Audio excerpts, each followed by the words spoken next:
Okay, let's talk about this is actually the start of chapter 12, which takes us through some of the beginnings of religion and or some religious changes that are going on in America, the Romantic movement, and the beginnings of some major reform movements. And a lot of this grows out of the Second Great Awakening, which was a spiritual revival that takes place. Now, the First Great Awakening happened near the American Revolution. And so the Second Great Awakening is this spiritual reform and revival movement that happens later. Okay, the the Second Great Awakening will spread into society and lead to several different reform movements, and that's why, of course, the textbook sort of talks about religion, romanticism, and reform, because some of this is going to bleed out into some of these reform movements.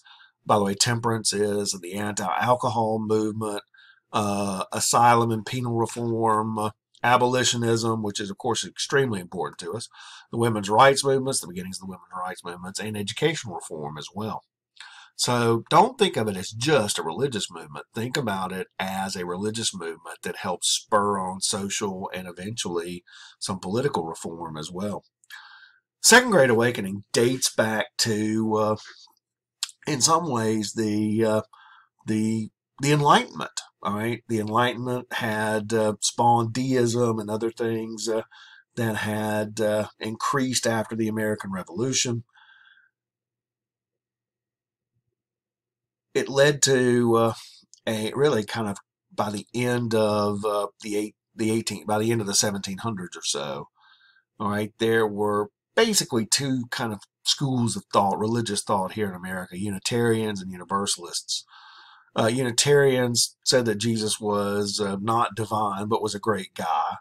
Okay, people aren't born sinful. Okay, people are capable of doing really great things if they follow the teachings of Jesus. Very humanistic in a lot of ways. Universalists were salvation was available to everyone. It was universal and not just for a few predestined few. Okay, that God is a merciful God, and God allows us to have free will and to choose the path that we would like to be on, and including the path towards redemption and the path towards salvation. So the Second Great Awakening is a good example of that. Okay, around 1800 or so, the Second Great Awakening begins to spread into America. The It's very revivalistic, very emotional. Okay, and there are really two major places that you could really find the Second Great Awakening.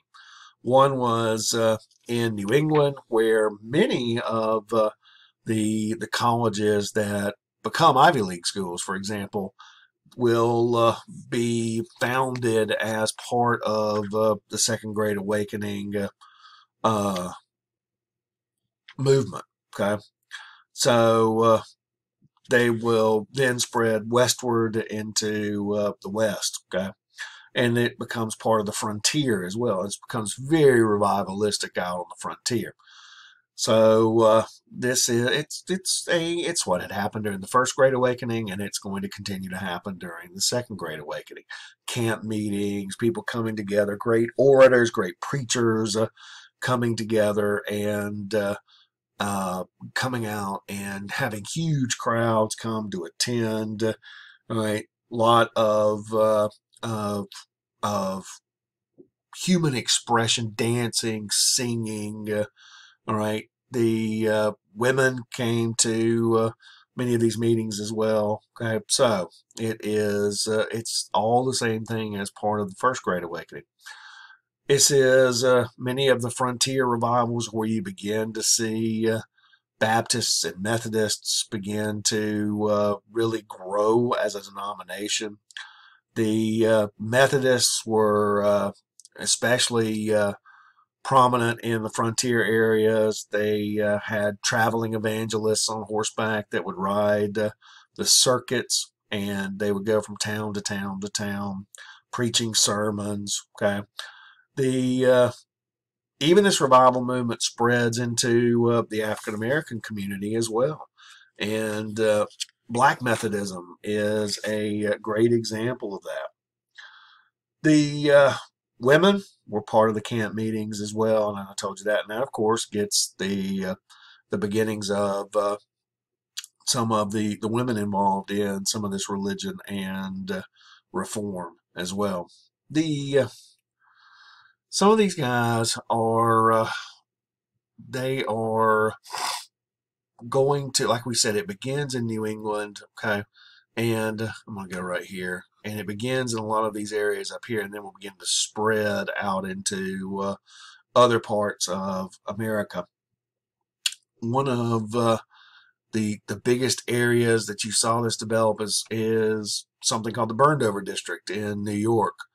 And if you look right here, you see that there are this area right here south of Lake Ontario, right, from basically from Utica right here in Seneca Falls all the way to Rochester and all the way over towards Lake Erie, had a tremendous diversity of groups. This is where the Mormons originate, okay? Lots of anti-slavery churches and abolitionist churches, okay? These green dots are where some of the revivals began to take place in 1830, 1831, all right, under much like this, and especially one of the most famous was this guy, Charles Finney. The Charles Grandison Philly was a, or Finney, sorry, was a very well-known preacher that would kind of move through upstate New York. Some people say he may have generated as many as 100,000 conversions. The Finney would talk about what's your role in salvation, and people came from everywhere to hear him speak.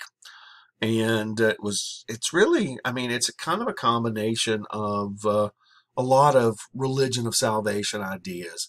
Finney would talk about that you had the ability instead of salvation really being a gift, that you had free will, that you had the ability to get out and to steer your own salvation.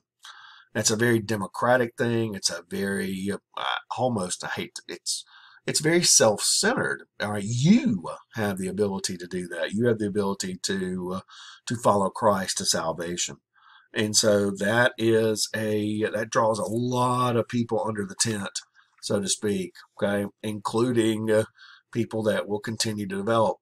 In the last lecture, I told you about the Mormons. Okay, there's Joseph Smith, who will be a founder of a new faith that becomes the Church of Jesus Christ of Latter-day Saints, or the Mormons. Okay, in 1823, he has the vision from the angel Moroni about the golden tablets. Book of Mormon is completed by 1830, and many of the Mormons had left New York and moved to Carthage, Illinois, or a near place near Carthage, Illinois, where Joseph Smith will be murdered in 1844. And of course, that leads to the Mormons leaving that area and pushing out into Utah later on. And we talked a little bit about that last time. Okay. Out there, Brigham Young becomes one of the major figures in the Mormon church, and will lead the church as it makes its way into Salt Lake, in that Salt Lake area. There were other groups, for example, that began to develop, like the Shakers. Okay, Mother Ann Lee will be one of the founding members of a group called the Shakers. Uh, if you're an antiquer, all right, Shaker furniture is sometimes one of the styles that a lot of people like. That they will, they're very plain. They're very utilitarian, so to speak. Okay, and very simple. Okay, and you can see when true simplicity is gained, to bow and to bend, we shan't be ashamed. Okay, and so here's a great example of a Shaker chair, Shaker beds. Okay, it's a wonderful style, very plain though, and very simple, but still very wonderful. The the second big thing that the text talks about is transcendentalism. This is an outgrowth of the Romantic movement. The uh, the Romantic movement is kind of a a reaction against the science of the Enlightenment. Romanticism and really encourages and feeds off of emotion, and transcendentalism is sort of an example of that. Okay, and so it really kind of gets its name from people who tried to rise above reason, to transcend the limits of science and logic and reason, and embrace the irrational and the emotional. So transcendentalism produces some of America's really greatest writers. Okay, Ralph Waldo Emerson was a transcendentalist, okay, a son of a Unitarian preacher. The Emerson and others would embrace the this idea of rising above. Okay, and so these transcendentalists would they are in American literature are huge.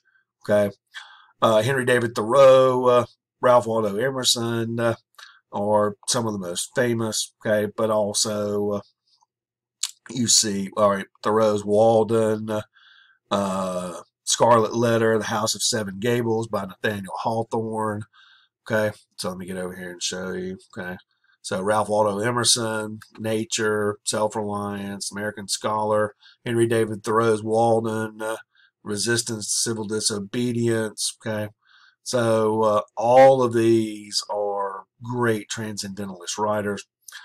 The Emily Dickinson later on, the Nathaniel Hawthorne, Moby Dick by Herman Melville, Walt Whitman, all are considered to be transcendentalists. I go back and kind of tell you, okay, that transcendentalists believed that, remember, they were trying to transcend, okay, and they believed in things like the benevolence of God, the benevolence of nature, the divinity of man, okay. They don't like particularly secular authority, but natural authority and nature were certainly embraced. Okay, the they were very anti-slavery. Okay, the what they wanted to do was to restore man to that divine place that God had created them. So these transcendentalist writers, you see a lot of that in their writing. Okay, they wanted, like I said, they wanted to free the slaves, help the poor, help the ignorant to learn. All right, help the sick. Okay, give peace and justice to society. It's a very reform-minded, all right, ideas. Okay, and you sort of get the idea of what they are trying to accomplish. The some of this will lead to some of the views about utopia and utopian societies. Okay, a utopia is a perfect society. Okay, and so coming out of this, some places will attempt to create the perfect society. Oneida, for example, the Oneida community is one example, which develops in New York in the middle of the 1800s. John Humphrey Noyes will create the Oneida community. Okay, they the Oneida community were they believed that, and the people that sort of worked there were they were a little bit different. Okay, coming of Christ had already happened. Humans were no longer obliged to follow the moral rules of the past. Okay, it was very carefully regulated free love. Every member was married to the other members. So you have some of these utopian communities and utopian ideals developing as a result of this. Okay, And so what they were trying to do is develop communities that were gave you individual freedom, all right, but also didn't kind of tie you down to discipline or to some form of hierarchy. They wanted you to be free and to have the ability to develop ideas yourself. Brook Farm, good example. All right, developed by George Ripley, Robert Owen, who was actually a Scottish who developed a Scottish mill in New Lanark, Scotland, and that did very well and was based on paying the workers well, giving them good working conditions. He tries to create a model community here in America at New Harmony, Indiana, and it does not go very well, and it's not as successful as his work in Scotland. All right, but you do see it attempted here. Okay. Out of this, I told you several major reform movements are going to develop. All right, one will be, for example, penitentiary reform. Dorothea Dix is one of the leading members of groups that were interested in reforming asylums and prisons to make them better places to and more humane places. The temperance movement, which is the anti-alcohol movement run by Francis Willard, the Beecher family, and they began to campaign against the consumption of alcohol. And the temperance movement will eventually be very successful. And if you kind of notice that after a peak in about 1820, the temperance movement begins to curb, the consumption of alcohol here in America. Okay, and there is a real sort of improvement in limiting the drink here in America. And of course, you know that in the early 1900s, we will outlaw alcohol for a time during Prohibition. Women even got involved not only in temperance movements, but also in social reforms, like trying to get women out of prostitution, all right, and to help women, very poor women, or abandoned women, or women without homes, to get them out of prostitution and into a more stable situation. There's education reform that goes on, okay, and the idea of women being a part of the educational reform, but also males too. There's a ton of people involved in educational reform, and by creating public schools for people to send their children. Massachusetts was the first state to establish tax support for local public schools, encouraging everyone to use those public schools. Horace Mann is sometimes considered to be the father of American education, and he is, excuse me, one that will have the idea that schools and school officials should mold children into responsible citizens, okay, and also should have well-trained teachers to do that, okay.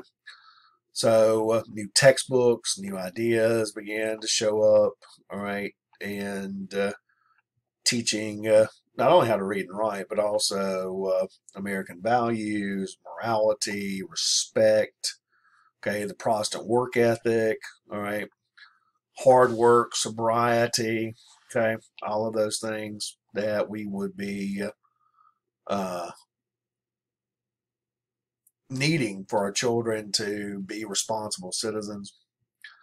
So early women educators as well, okay, like Mary Lyons, who established Mount Holyoke in Massachusetts, the first college for women, and Willard, who created a seminary to teach, female teachers.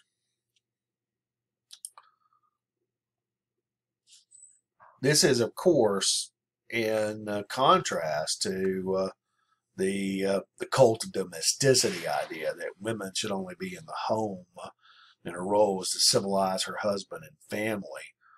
That, remember, when we talked about New England, it was a very male-dominated society, a very male-dominated, very patriarchal society. But we placed a lot of responsibility on women to bring up the next generation, to give birth to the next generation, to educate the next generation. And then when we sort of look at them, they can't vote. They have the legal status of a minor. It's very difficult for them to inherit property. If they were still single, they could inherit their own property, but they were married.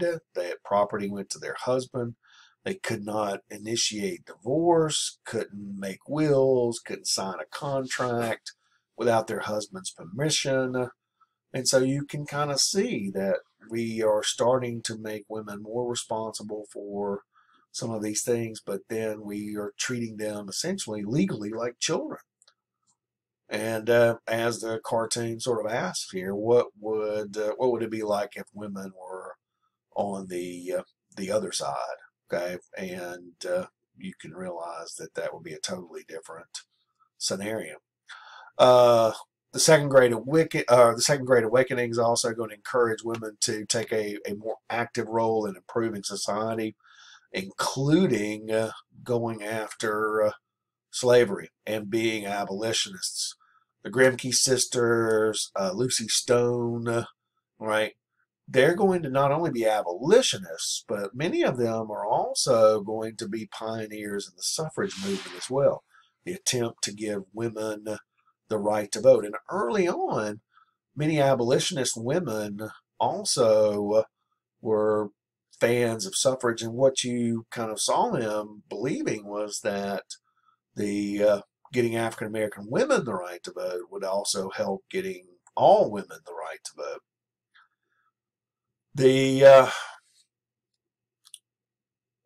Of course, some abolitionist movements didn't want women involved, which is really kind of sad. All right, so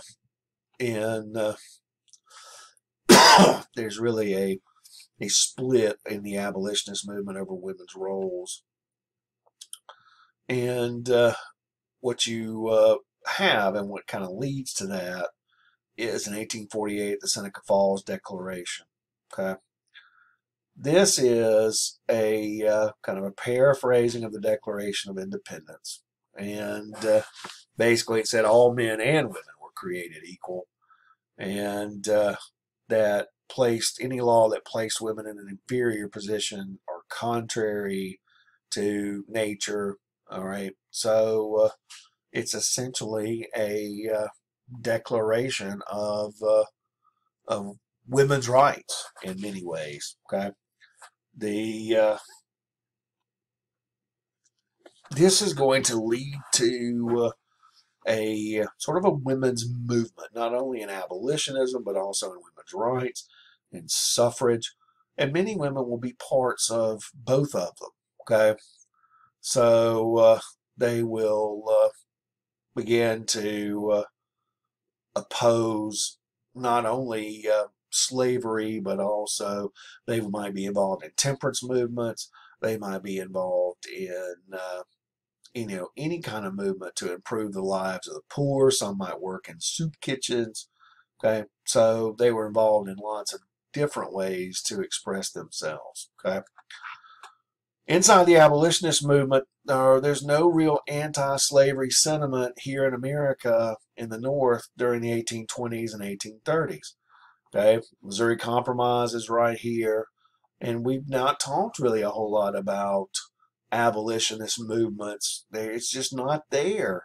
Okay, and even inside the movement, there are some that wanted that wanted emancipation or abolitionism or whatever, the end of slavery to come gradually. Others wanted immediately. And of course, the idea maybe is if you do it immediately, it won't lead to a war, or it could. The anti-slavery movement really begins to take shape under our under William Lloyd Garrison. Garrison was not only a very active opponent of slavery. He felt like slavery was it undermined our republic. He had been calling for immediate freedom of the slaves without compensating the South for their lost property. And he's one of the first to talk about how slavery is a moral issue, not an economic issue.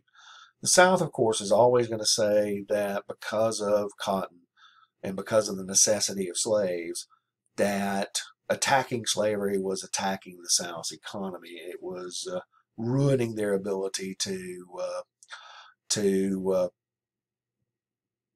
for them to survive economically.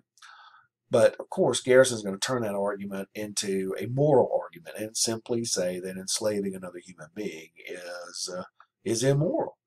So in 1831, Garrison's newspaper, the Liberator, began to be published, and it becomes the major voice for the abolitionist movement.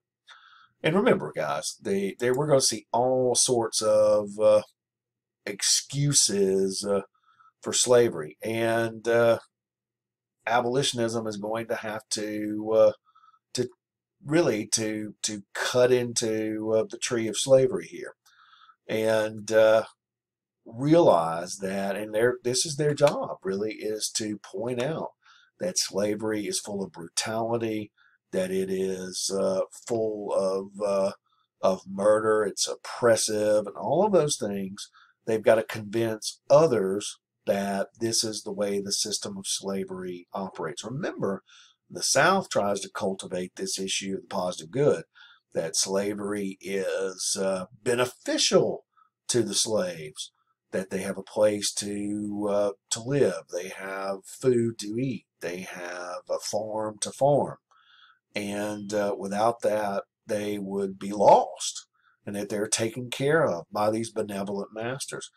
The abolitionists are going to have to try to get the evidence on their side and convince people that this is the real slavery. It's not just Garrison. There are other white abolitionists as well, okay, that sometimes aren't as famous. Lewis Tappan, Arthur Tappan, James Birney, who ran for president as a candidate for the Liberty Party in 1840 and 1844. So is an abolitionist as well. So, and of course, you're going to have abolitionists come in from the side of slavery as well. David Walker, the appeal to the colored citizens of the world, encouraging slaves to fight for their freedom rather than to wait to be set free. Of course, the most famous is Frederick Douglass. The narrative of the life of Frederick Douglass, it tells that slave narrative, and of course describes the conditions of slavery, and which of course are, like we said, the idea is to talk about how brutal they are, and the brutality, the reality of slavery. Sojourner Truth, right, is another great example. And we've talked about that not only do you have people that are busily trying to point out the evils of slavery, but there's no one that is working any harder than Harriet Tubman, who will help over 300 slaves to get their freedom by the Underground Railroad. Okay, she will be threatened. She will there's a bounty placed on her, but as probably the most famous conductor on the Underground Railroad, she will work to get slaves out of the South and into the North and into freedom. She also serves as a spy during the Civil War. So the Underground Railroad was designed to help slaves escape the South. Okay, and so all along these routes into the North, there would be conductors, guides, safe houses designed to get slaves out of these slave areas and into the North to avoid the bounty hunters, to avoid the the people hired by the the by Southerners to get those slaves back, and then hopefully get them into the North and sometimes even into Canada to make sure that they got their freedom. Underground Railroad was organized like any railroad. You had conductors who helped the slaves escape, passengers who were the escaping slaves, the tracks or the routes, the trains or wagons, and depots or safe houses to rest and sleep. All of this builds on each other. It also builds on the idea of religious movements, of religious reforms, other reform movements that all bleed together. Now you have reform movements that are about women or about slavery or about alcohol, but they all are trying to change something about American society. And one of the biggest evils in American society that we have seen up to this point is slavery. All right, we'll stop there, okay? And that way next week we'll come back and we'll start dealing with some more of the politics, and we'll see how California gets into the Union.